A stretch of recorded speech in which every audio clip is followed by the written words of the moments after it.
My 6-year-old's coming on this frosty morning to learn the animal chores.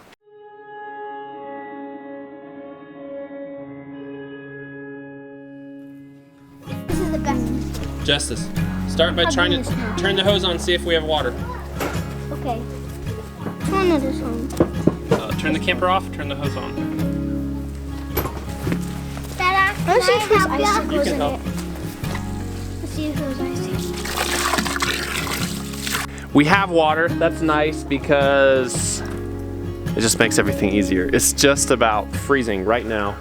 The snow came down a little bit last night. It's supposed to snow as much as like 4 inches today, and it just started up again, so it's falling now. Next step is to feed the pigs. So get 2 scoops and give it to the pigs. Okay, I'll show you what you feed.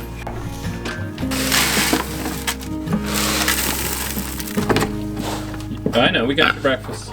Jump down, watch out. I'm gonna help you with this part so that they don't spill it. Because again, I'm a little bit eager.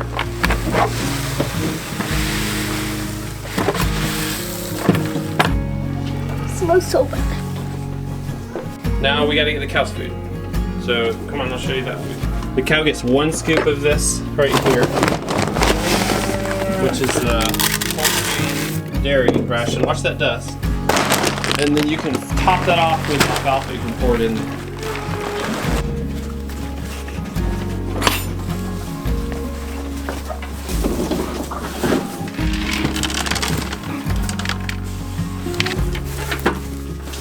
So next we have to let the cow in and the steer in, but not the bull. Okay. Can you make sure the bull doesn't come in? Yeah. Okay. Pull this door open here.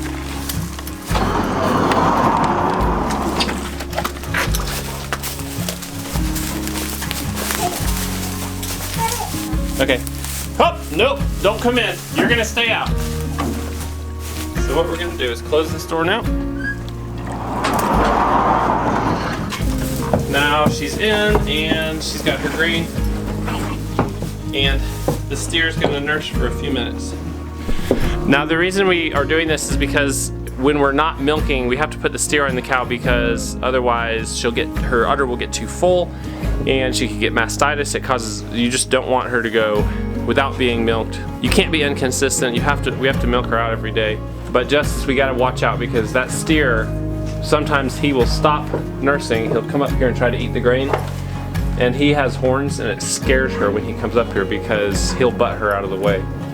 So we actually have to stay here until he empties her udder, and then we kick him off and put him in the stall and just let her finish in peace. So that's our routine.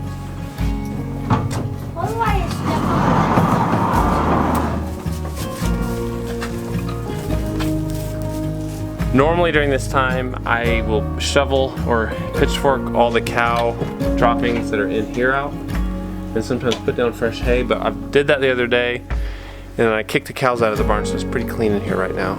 So we don't have to do that. We're gonna give him a minute more to nurse. He's so fast, it takes him about 5 minutes or less to empty her udder.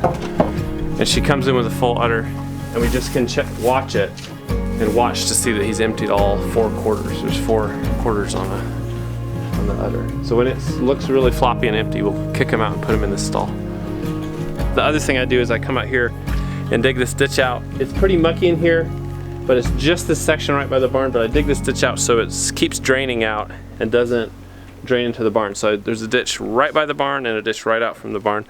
But this, the runners on this gate, this big door have gotten a little stiff. So I'm actually gonna just WD-40 those wheels up in there. And hopefully that'll help. We're both eating on the opposite side. No, it's fine. Okay, she jumped out of the milking stand, so what we're gonna do is kick him and put him in this stall. Sometimes she does that. I didn't have the head get close because I didn't want him to go up there and freak her out and she couldn't get out. Come on, bud, let's go. Alright, we're gonna put him in this stall here. Come on, get up. And out you go. Alright, that's fine. He can go out too. What if you always walk in basically always? Well, that would be really bad for their feet if they were always in water. But there's just this one section they have to cross through. Yeah. Alright, that's a lot better. A lot better. He wants to come in. Nope, you can't come in. I'm gonna just grab this one bale of ugly hay, one of these ugly bales we bought the other day, and give it to the pigs for bedding. Watch out, here he comes. Hey, get out of here. Step out. We gotta make sure these pigs don't escape. Second to last time I did this, these pigs went running out of this door. I left it open for just a minute too long. And they'll spread this stuff around nicely and have some good bedding. It's even Here colder. he comes. Come on, get out of here, buddy. Get out. Get out. Get out. You got to be careful with him because in his youth and with all his young spunk, he will sometimes kick you. I don't think it's mean or anything, it's just what he does. She's done with her feed, so we're going to get her out. She's going to walk out of the barn. We'll get them hay out.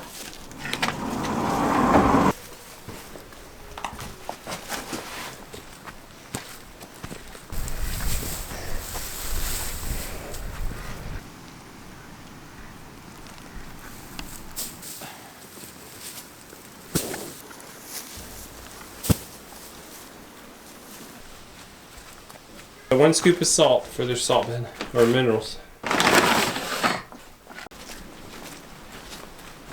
I'm gonna reach it in there because I can reach over the fence.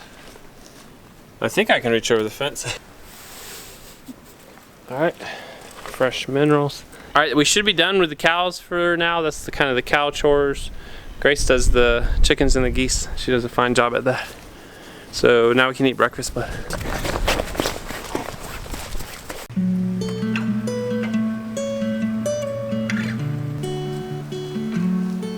we got this load of hay. I still haven't gotten round bales yet. I should be able to go pick some up at the end of this week. So I'm just filling in with square bales, keeping our cows fed. Hey Joy, the fig's so white. What? I think those figs are frozen and dry. I figured I should get some now. I may not be able to get out after this snow. I'm not sure.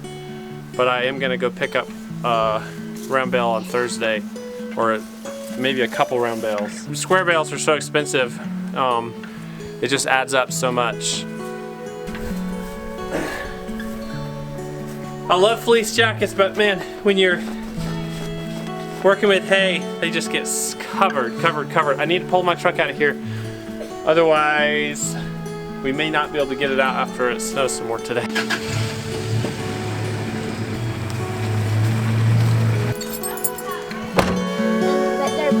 Like one of the girls, and he's the leader. He's the biggest one. Yeah. And once I found one.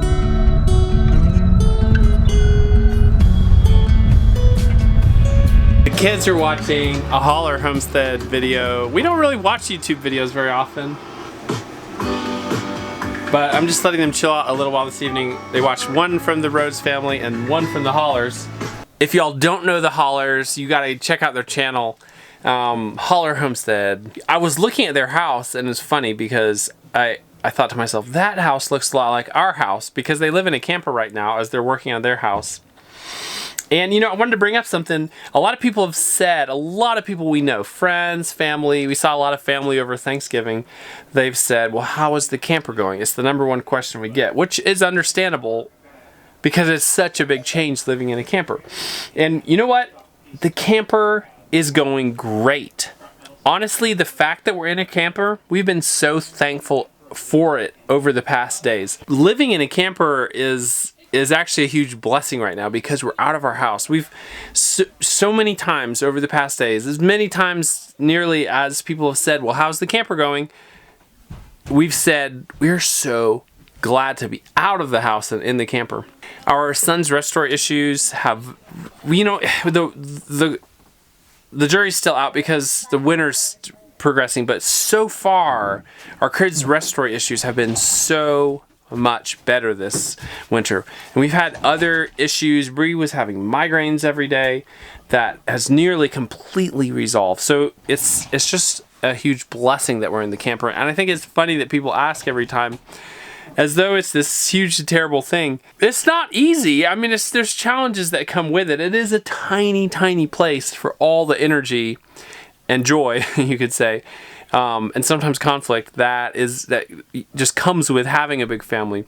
But overall, I just want to say, guys, this is so much better than being on our house with the house in current state, and we're on track to just move forward and turn our house into something amazing.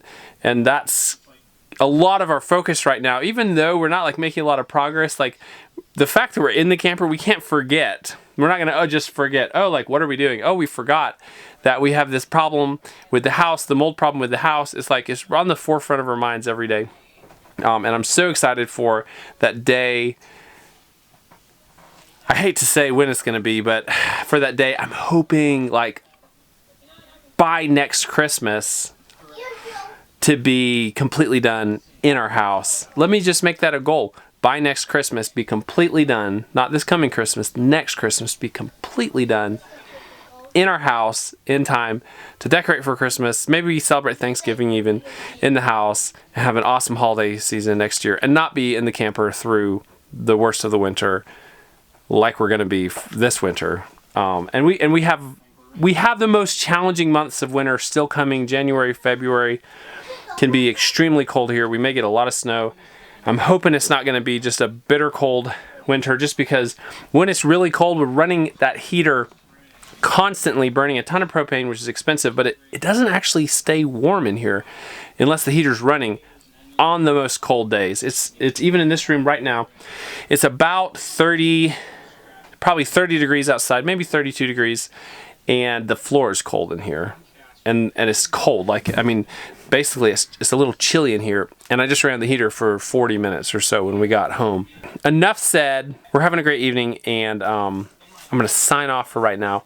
We'll hopefully check back in by tomorrow, and we'll see you then. All right, bye. No maraschino cherries. And it is from scratch. I didn't make it from box. Hey, it's all good.